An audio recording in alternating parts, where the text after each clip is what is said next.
शान्ताकारं भुजगशयनं पद्मनाभं सुरेशं विश्वाधारं गगनसदृशं मेघवर्णं शुभांगं लक्ष्मीकान्तं कमलनयनं योगिभिर्ध्यानगम्यं वन्दे विष्णुं भवभयहरं सर्वलोकैकनाथम्।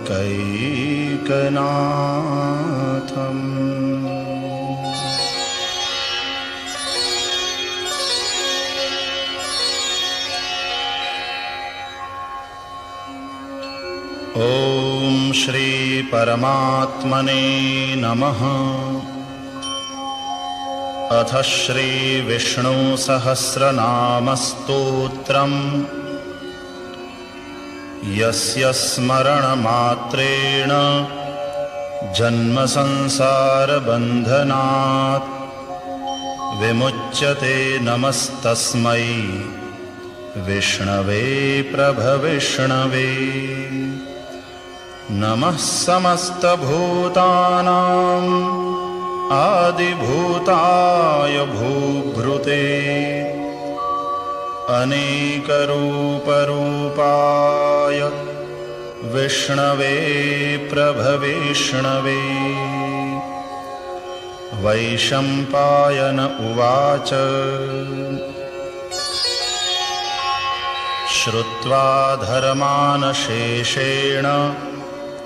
पावनानि च सर्वशः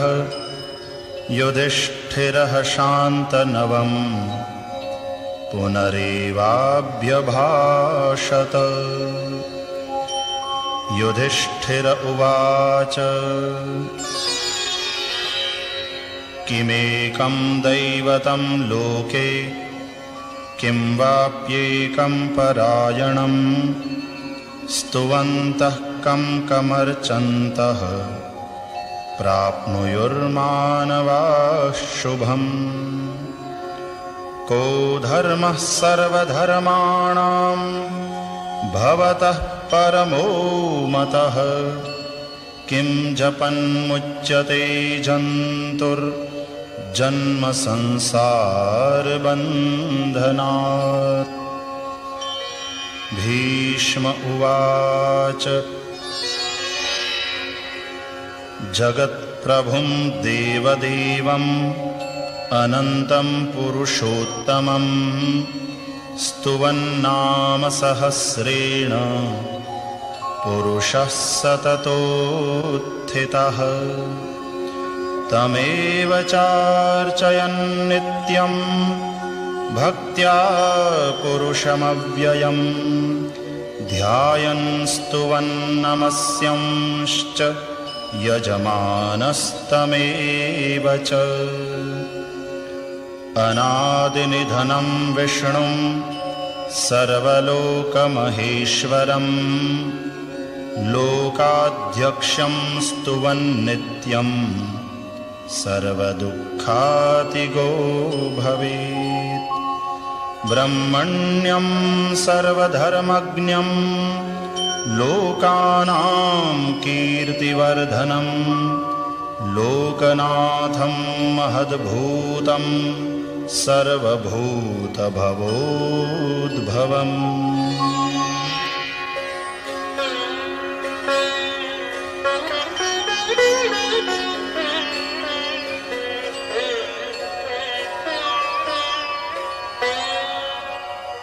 एष मे सर्वधर्माणां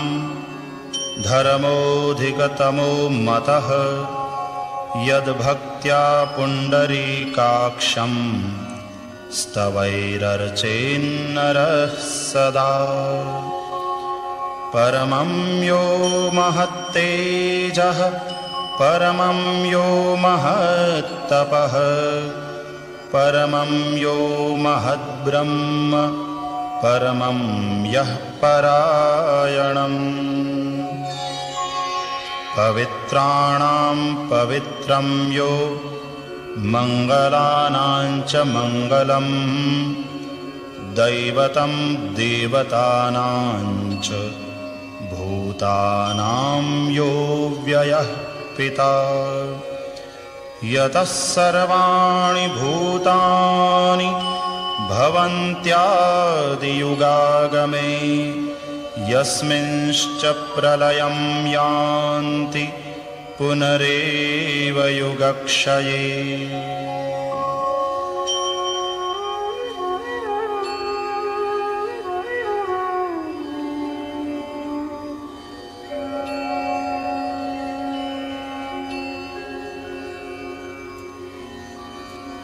तस्य लोकप्रधानस्य जगन्नाथस्य भूपते विष्णोर्नाम सहस्रं मे शृणु पापभयापहम् यानि नामानि गौणानि विख्यातानि महात्मनः ऋषिभिः परिगीतानि तानि वक्ष्यामि भूतये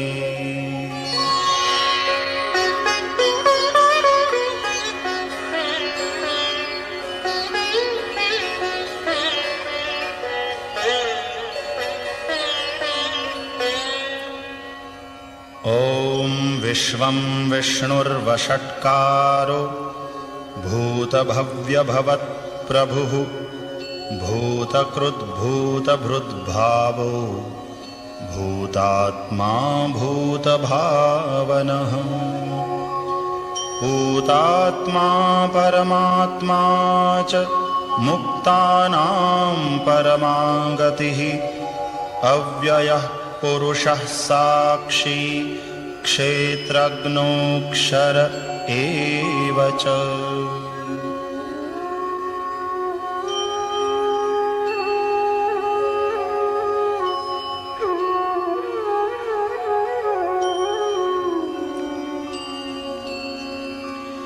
योगो योगविदां नेता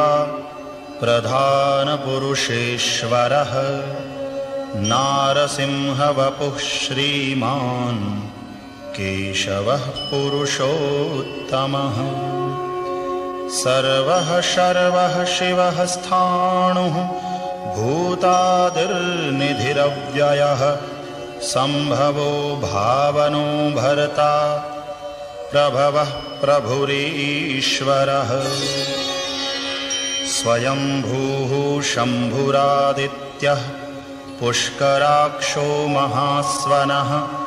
अनादिनिधनो धाता विधाता धातुरुत्तमः अप्रमेयो ऋषिकेशः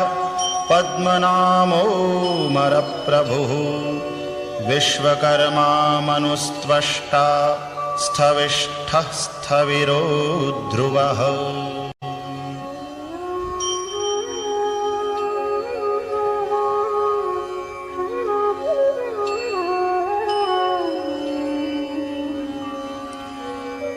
अग्राह्यः शाश्वतः कृष्णो लोहिताक्षः प्रतर्दनः प्रभूतस्त्रिककुब्धाम पवित्रं मङ्गलं परम् ईशानः प्राणदः प्राणो ज्येष्ठः श्रेष्ठः प्रजापतिः हिरण्यगर्भो भूगर्भो माधवो मधुसूदनः ईश्वरो विक्रमी धन्वी मेधावी विक्रमः क्रमः अनुत्तमो दुराधर्षः कृतज्ञः कृतिरात्मवान् सुरेशः शरणं शर्मा विश्वरेताः प्रजाभवः अहः संवत्सरो व्यालः प्रत्ययः सर्वदर्शनः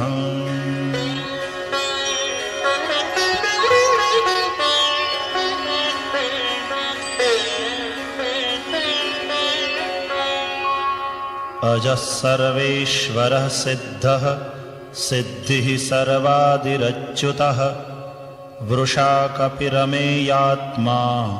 सर्वयोगविनिःसृतः वसुर्वसुमनाः सत्यः समात्मा संमितः समः अमोघः पुण्डरीकाक्षो वृषकर्मा वृषाकृतिः रुद्रो बहुशिरा बभ्रुर्विश्वयोनिः शुचिश्रवाः अमृतः शाश्वतस्थाणुः वरारोहो महातपाः सर्वगः सर्वविद्भानुर्विश्वक्सेनो जनार्दनः वेदो वेदविदव्यङ्गो वेदाङ्गो वेदवित् कविः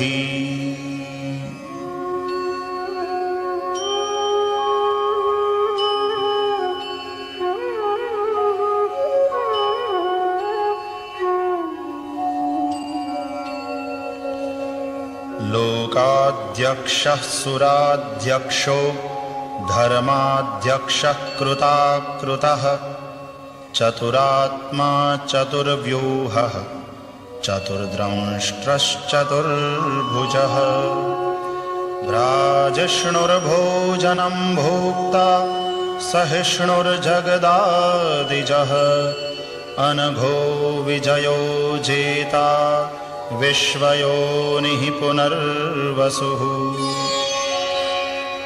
उपेन्द्रो वामनः प्रांशुः अमोघः शुचिरूर्जितः अतीन्द्रः संग्रहः सर्गो धृतात्मा नियमो यमः वेद्यो वैद्यः सदा योगी वीरः माधवो मधुः अतीन्द्रियो महामायो महोत्साहो महाबलः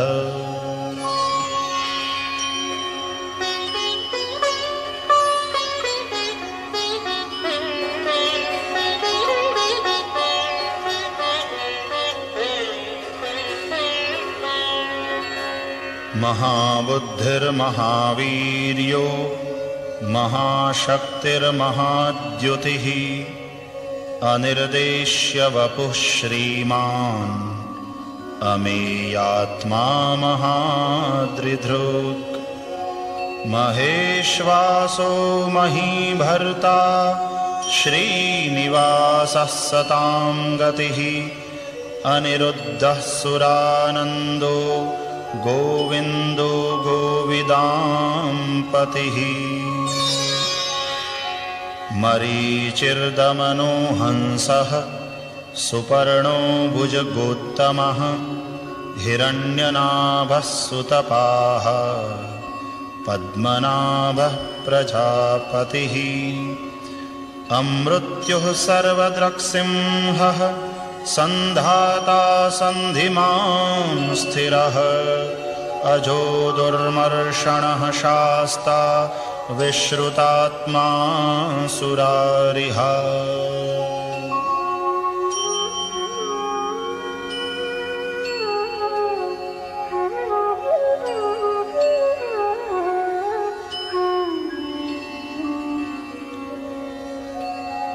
गुरुर्गुरुतमो धाम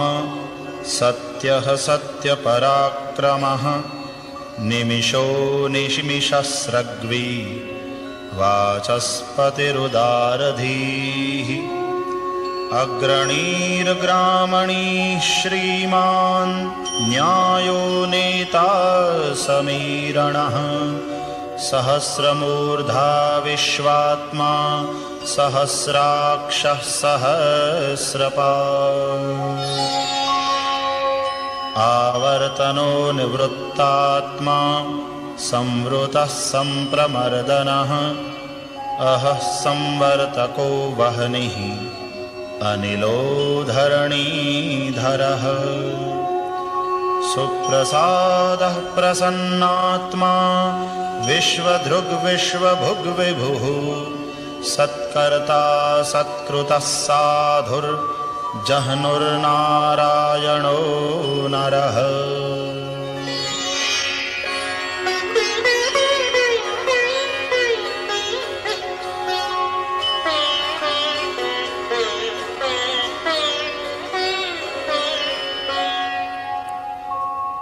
असंख्येयो प्रमेयात्मा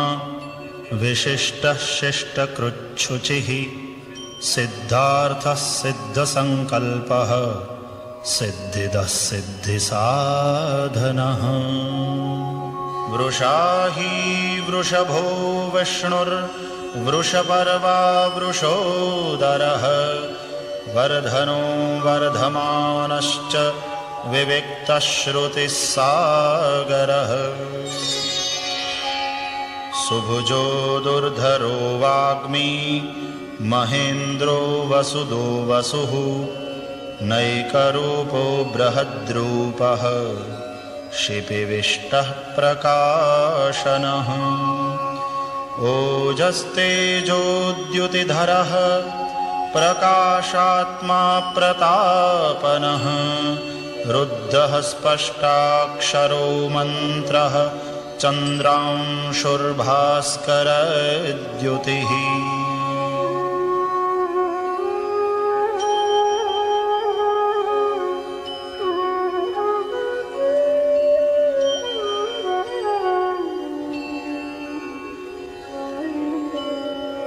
अमृतांशूद्भवो भानुः शशबिन्दुः सुरेश्वरः औषधं जगतः सेतुः सत्यधर्मपराक्रमः। भूतभव्यभवन्नाथः पवनः पावनो नलः कामः कामकृत्कान्तः कामः कामप्रदः प्रभुः। युगादिकृद्युगावर्तो नैकमायो महाशनः अदृश्यो व्यक्तरूपश्च सहस्रजिदनन्तजित्। इष्टो विशिष्टः शिष्टेष्टः शिखण्डी नहुषो वृषः क्रोधः क्रोधकृत्कर्ता विश्वबाहुर्महीधरः।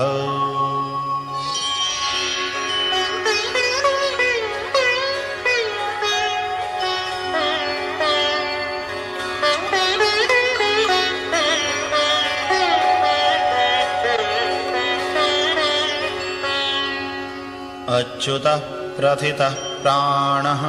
प्राणदो वासवानुजः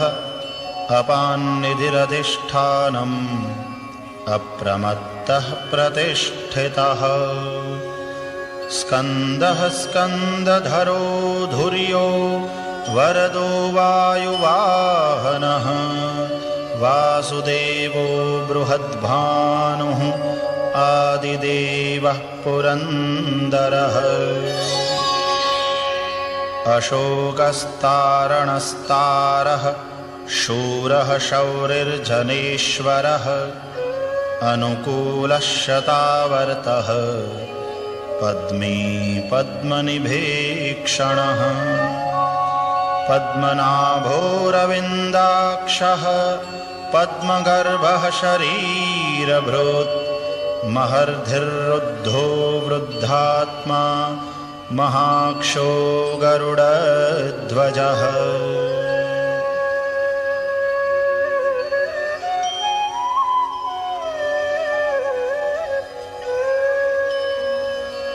अतुलः शरभो भीमः समयज्ञो हविर्हरिः सर्वलक्षणलक्षण्यो लक्ष्मीवान् समितिञ्जयः। विक्षरो रोहितो मार्गो हेतुर्दामोदरः सहः महीधरो महाभागो वेगवानमिताशनः। उद्भवः क्षोभणो देवः श्रीगर्भः परमेश्वरः करणं कारणं कर्ता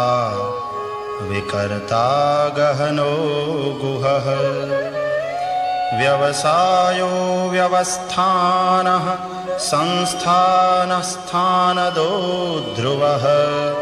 परर्धिः परमः स्पष्टः तुष्टः पुष्टः शुभे क्षणः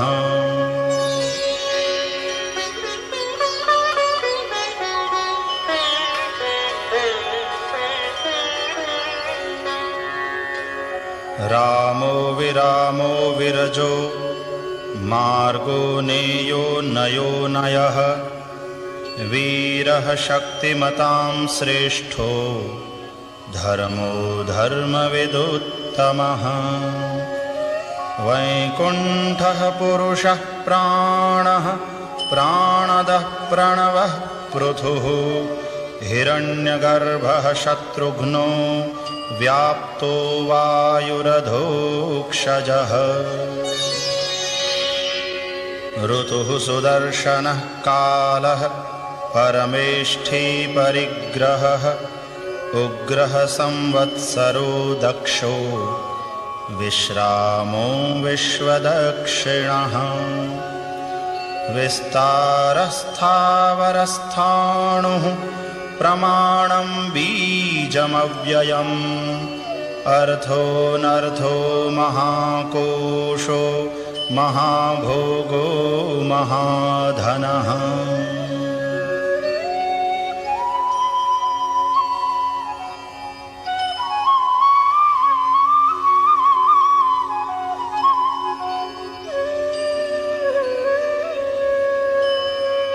अनिर्विण्णः स्थविष्ठो भुर्धर्मयूपो महामखः नक्षत्रनेमिर्नक्षत्री क्षमः क्षामः समीहनः यज्ञ इज्यो महेज्यश्च क्रतुः सत्रं सतां गतिः सर्वदर्शी विमुक्तात्मा सर्वज्ञो ज्ञानमुत्तमम् सुव्रतः सुमुखः सूक्ष्मः सुघोषः सुखदः सुहृत् मनोहरोजितक्रोधो वीरबाहुर्विदारणः स्वापनः स्ववशो व्यापी नैकात्मानैककर्मकृत् वत्सरो वत्सलो वत्सी रत्नगर्भो धनेश्वरः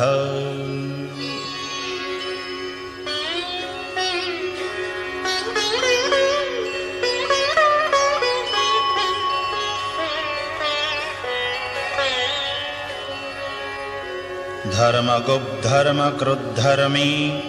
सदसत्क्षरमक्षरम् अविज्ञाता सहस्रांशुः विधाता कृतलक्षणः गभस्तिनेमिः सत्त्वस्थः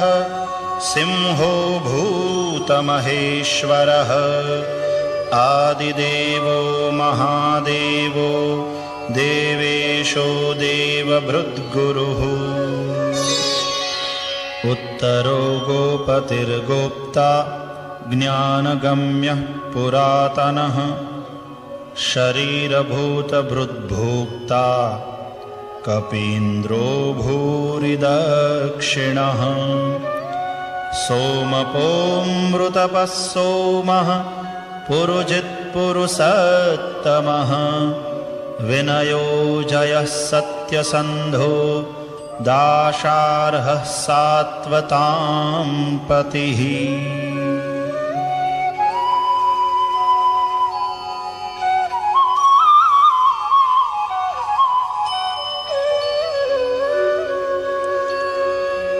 जीवो विनयिता साक्षी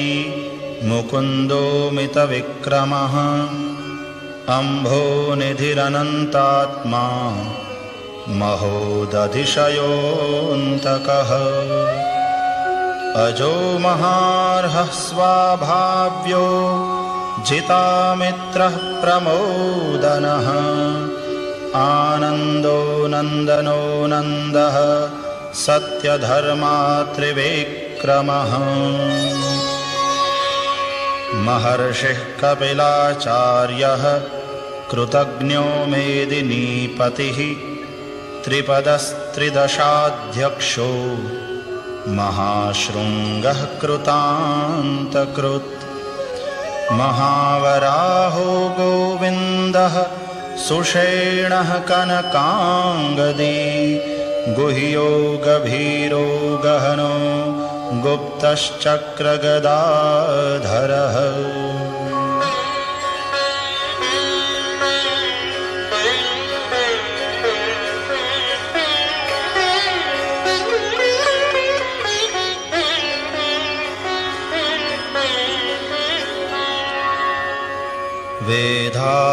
वेधास्वाङ्गोजितः कृष्णो दृढः सङ्कर्षणोच्युतः वरुणो वारुणो वृक्षः पुष्कराक्षो महामनाः भगवान् भगहानन्दी वनमाली हलायुधः आदित्यो ज्योतिरादित्यः सहिष्णुर्गतिसत्तमः सुधन्वा खण्डपरशुर्दारुणो द्रविणप्रदः दिवि स्पृक् सर्वद्रग्व्यासो वाचस्पतिरयो निजः त्रिसामा सामगः साम निर्वाणं भेषजं भिषक् सन्न्यासकृच्छमः शान्तो निष्ठा शान्तिः परायणः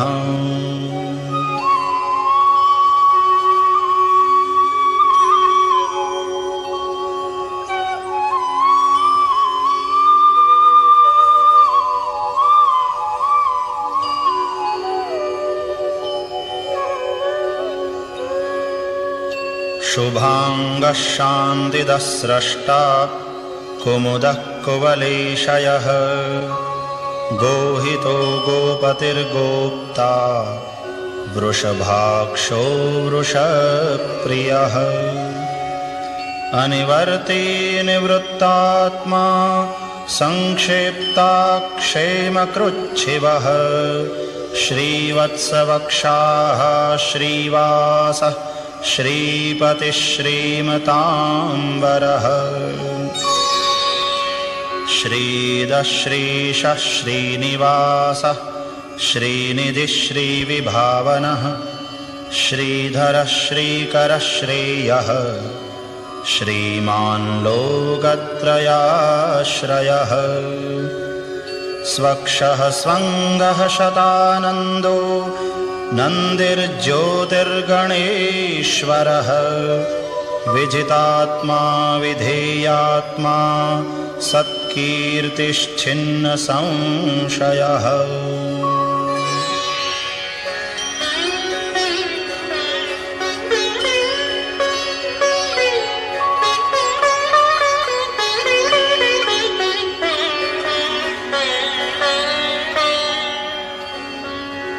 उदीर्णः सर्वतश्चक्षुः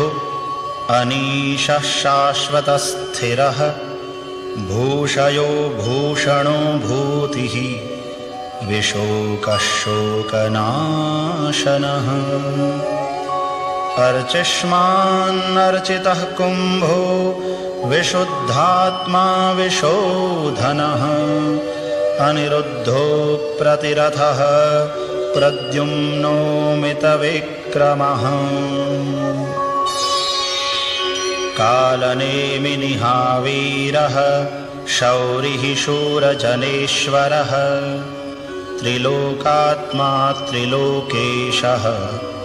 केशवः केशिहा हरिः कामदेवः कामपालः कामीकान्तः कृतागमः अनिर्देश्य वपुर्विष्णुर्वीरोऽनन्तो धनञ्जयः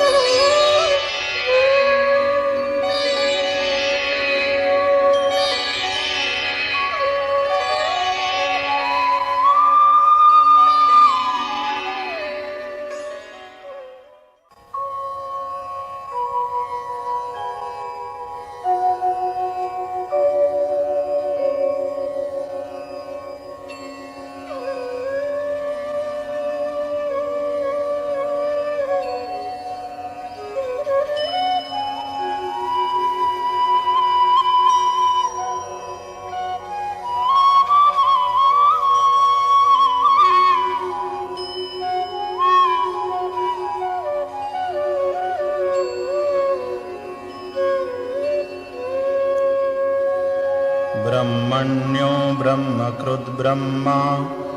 ब्रह्म ब्रह्मविवर्धनः ब्रह्मविद्ब्राह्मणो ब्रह्मी ब्रह्मज्ञो ब्राह्मणप्रियः महाक्रमो महाकर्मा महातेजामहोरगः महाक्रतुर्महायज्वा महायज्ञो महाहविः स्तव्यस्तवप्रियस्तोत्रम् स्तुतिस्तोतारणप्रियः पूर्णः पूरयिता पुण्यः पुण्यकीर्तिरनामयः मनोजवस्तीर्थकरो वसुरेता वसुप्रदः वसुप्रदो वासुदेवो वसुर्वसुमनाहविः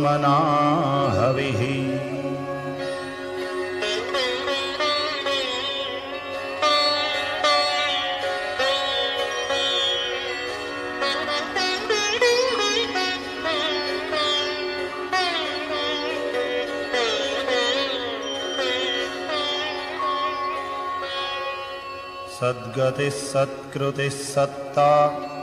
सद्भूतिः सत्परायणः शूरसेनो यदुश्रेष्ठः सन्निवासः सुयामुनः भूतावासो वासुदेवः सर्वासु निलयो नलः दर्पः दर्पदो द्रप्तो दुर्धरोऽथापराजितः विश्वमूर्तिर्महामूर्तिः दीप्तमूर्तिरमूर्तिमान् अनेकमूर्तिरव्यक्तः शतमूर्तिः शताननः एकोनैकः सवः कः किं यत्तत्पदमनुत्तमम् लोकबन्धुर्लोकनाथो माधवो भक्तवत्सलः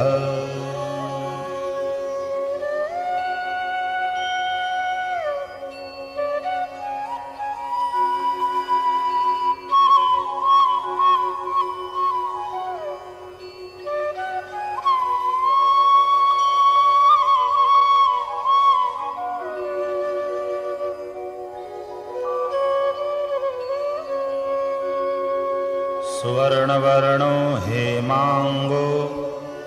वरांगश्चंदनांगदी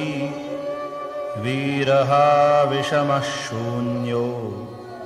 घृताशीरचलश्चलः अमानीमानदो मान्यो लोकस्वामी त्रिलोकधृक् सुमेधा मेधजो धन्यः सत्यमेधाधराधरः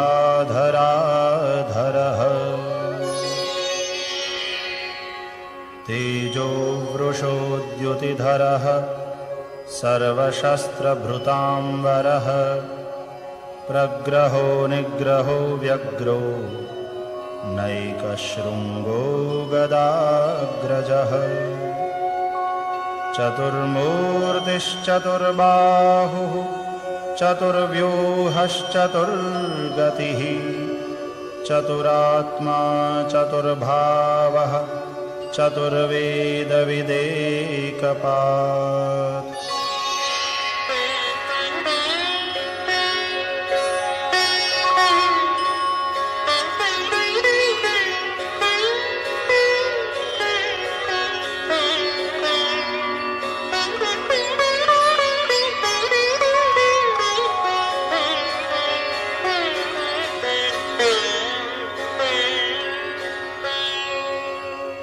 समावर्तो निवृत्तात्मा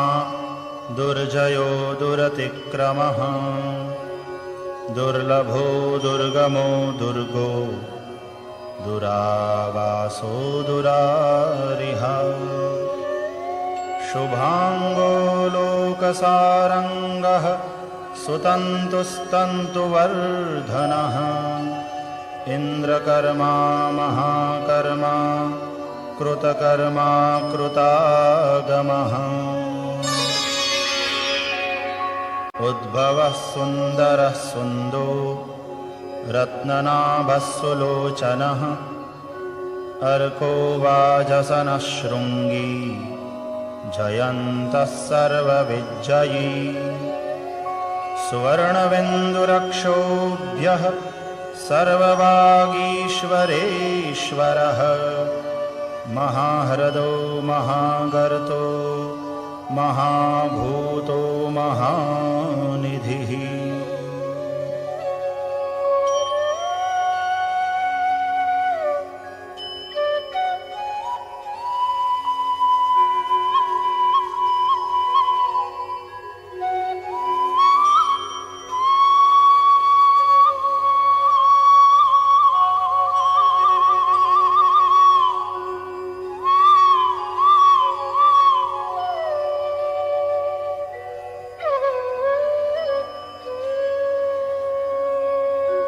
कुमुदः कुन्दरः कुन्दः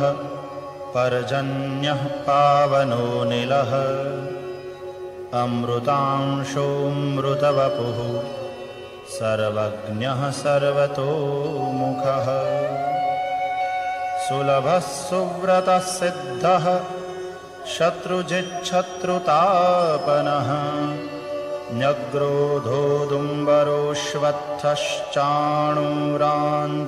न्यग्रोधोदुम्बरोऽश्वत्थश्चाणूरान्ध्रनिषूदनः सहस्रार्चिः सप्तजिह्वः सप्तैधाः सप्तवाहनः अमूर्तिरनघो चिन्त्यो भयकृद्भयनाशनः अणुर्बृहत्कृशः स्थूलो गुणभृन्निर्गुणो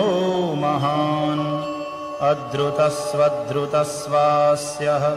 प्राग्वंशो वंशवर्धनः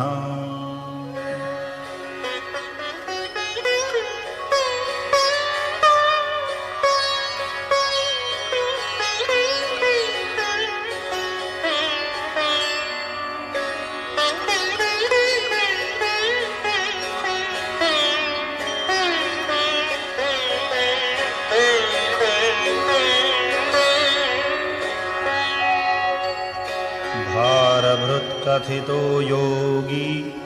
योगीशः सर्वकामदः आश्रमश्रमणक्षामः सुपर्णो वायुवाहनः धनुर्धरो धनुर्वेदो दण्डो दमयिता दमः अपराजितः सर्वसहो नियन्ता नियमो यमः सत्त्ववान् सात्विकः सत्यः सत्यधर्मपरायणः अभिप्रायः प्रियार्होर्हः प्रियकृत्प्रीतिवर्धनः विहाय सगतिर्ज्योतिः सुरुचिर्हुतभुग्विभुः रविर्विरोचनः सूर्यः सविता रविलोचनः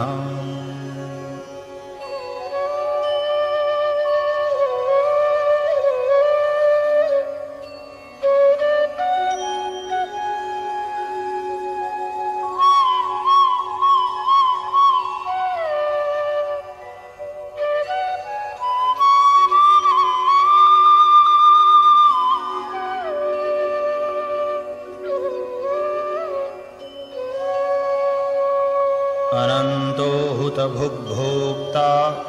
सुखदो नैकजोऽग्रजः अनिर्विण्णः सदामर्षि लोकाधिष्ठानमद्भुतः सनातनतमः कपिलः कपिरव्ययः स्वस्तिदः स्वस्तिकृत् स्वस्ति स्वस्ति भुक् स्वस्ति दक्षिणः अरौद्रः कुण्डलीचक्री विक्रम्योर्जितशासनः शब्दातिगः शब्दसहः शिशिरः शर्वरीकरः अक्रूरः पेशलो दक्षो दक्षिणः क्षमिणाम्बरः विद्वत्तमो वीतभयः पुण्यश्रवणकीर्तनः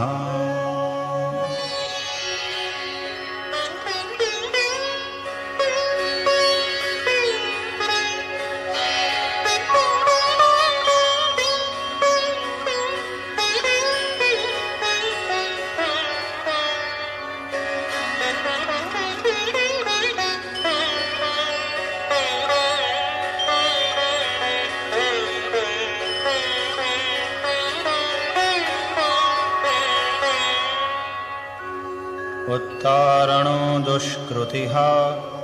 पुण्यो दुःस्वप्ननाशनः वीरः रक्षणः सन्तो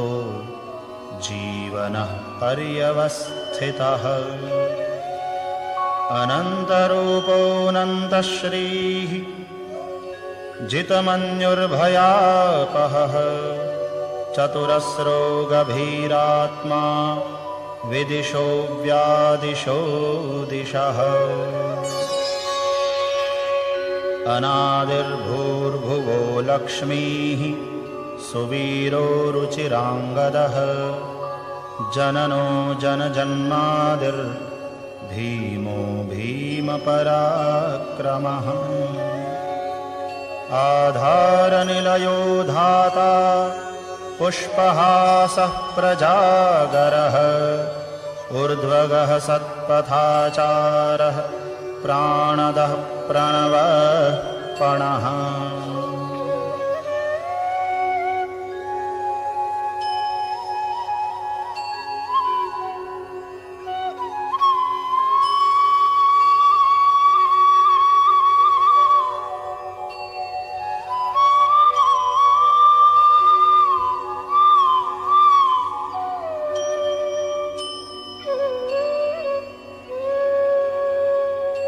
प्रमाणं प्राणनिलयः प्राणभृत्प्राणजीवनः तत्त्वं तत्त्वविदेकात्मा जन्ममृत्युजरातिगः भूर्भुवस्वस्तरुस्तारः सविता प्रपितामहः यज्ञो यज्ञपतिर्यज्वा यज्ञाङ्गो यज्ञवाहनः यज्ञभृद्यज्ञकृद्यग्नी यज्ञभुग्यज्ञसाधनः यज्ञान्तकृद्यज्ञगुह्यम् अन्नमन्नादयेव च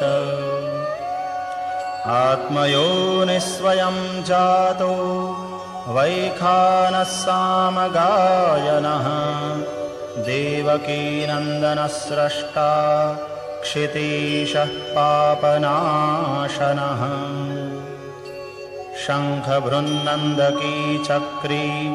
शार्ङ्गधन्वा गदाधरः रथाङ्गपाणिरक्षोभ्यः सर्वप्रहरणायुधः सर्वप्रहरणायुध ॐ नम इति।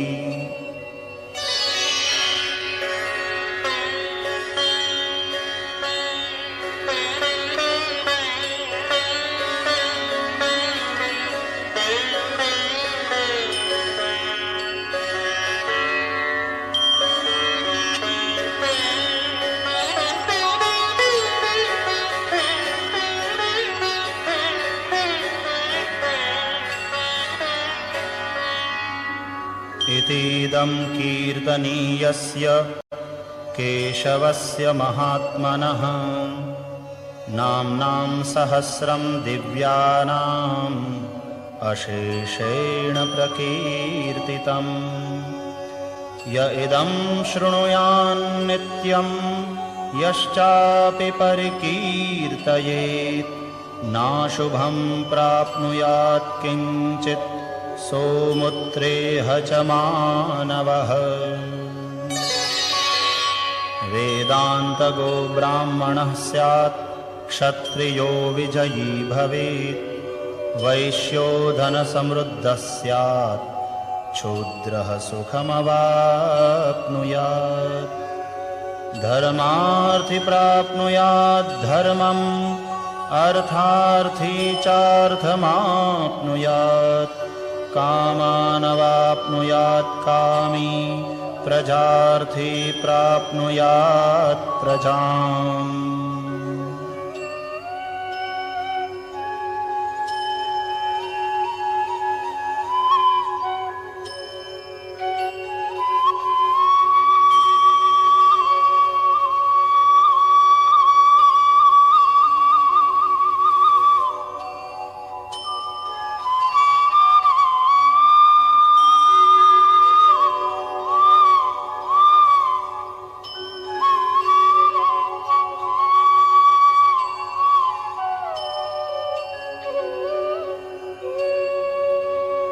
भक्तिमान्यः सदोत्थाय शुचिस्तद्गतमानसः सहस्रं वासुदेवस्य नाम्नामेतत्प्रकीर्तये यशः प्राप्नोति विपुलं ज्ञातिप्राधान्यमेव च अचलां श्रियमाप्नोति श्रेयः प्राप्नोत्यनोत्तमम् न भयं क्वचिदाप्नोति वीर्यं तेजश्च विन्दति भवत्यरोगोद्युतिमान् बलरूपगुणान्वितः रोगार्तो मुच्यते रोगात् बद्धो मुच्येत बन्धनात् भयान्मुच्येत भीतस्तो मुच्येतापन्न आपदः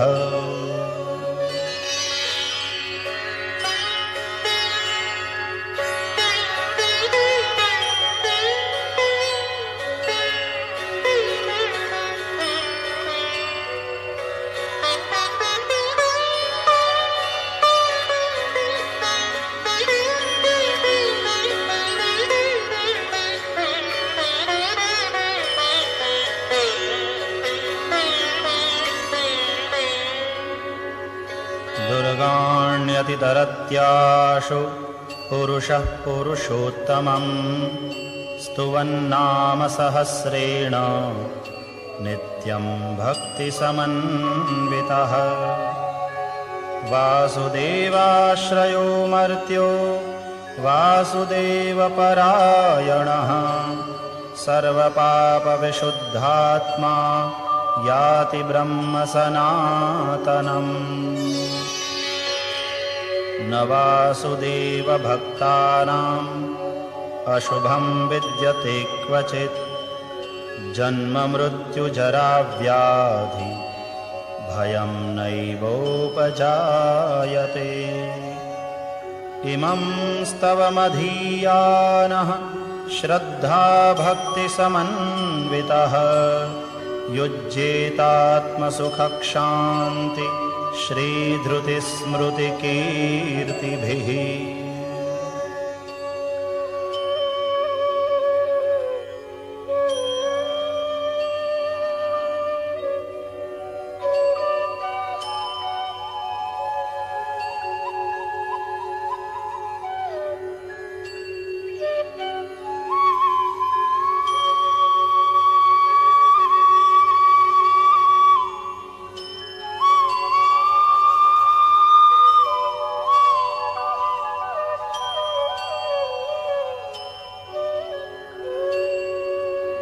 न क्रोधो न च मात्सर्यं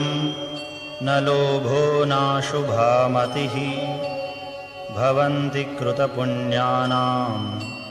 भक्तानां पुरुषोत्तमे द्यौः स चन्द्रार्कनक्षत्रा खं दिशो भुर्महोदधिः वासुदेवस्य वीर्येण विधृतानि महात्मनः ससुरासुरगन्धर्वं सयक्षोरगराक्षसं जगद्वशे वर्ततेदं कृष्णस्य सचराचरम् इन्द्रियाणि मनोबुद्धिः सत्त्वं तेजो बलं धृतिः वासुदेवात्मकान्याहुः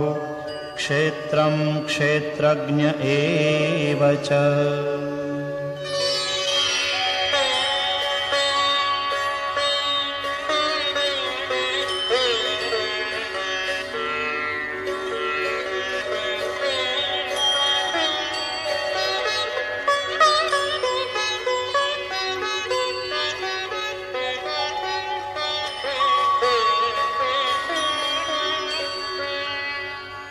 सर्वागमानामाचारः प्रथमं परिकल्पते आचारप्रभवो धर्मो धर्मस्य प्रभुरच्युतः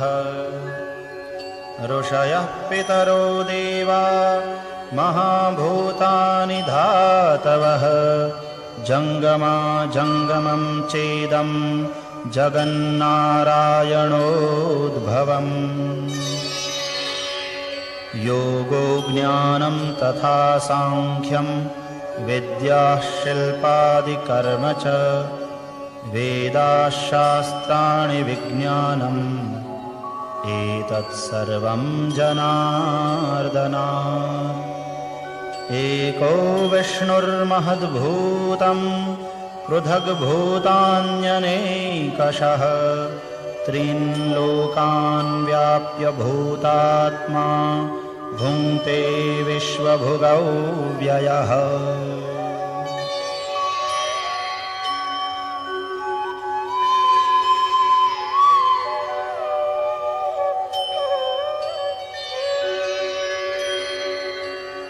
इमं स्तवं भगवतो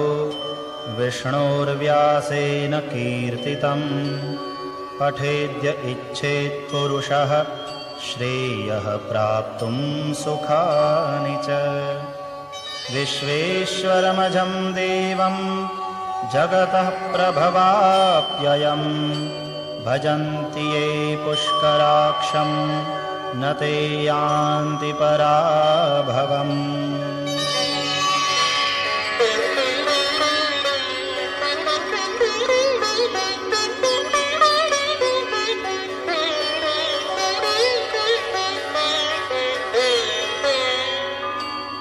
ॐ तत्सदिति श्रीमहाभारते शतसाहस्र्यां संहितायां वैयासिक्याम् आनुशासनिके पर्वणि भीष्मयुधिष्ठिरसंवादे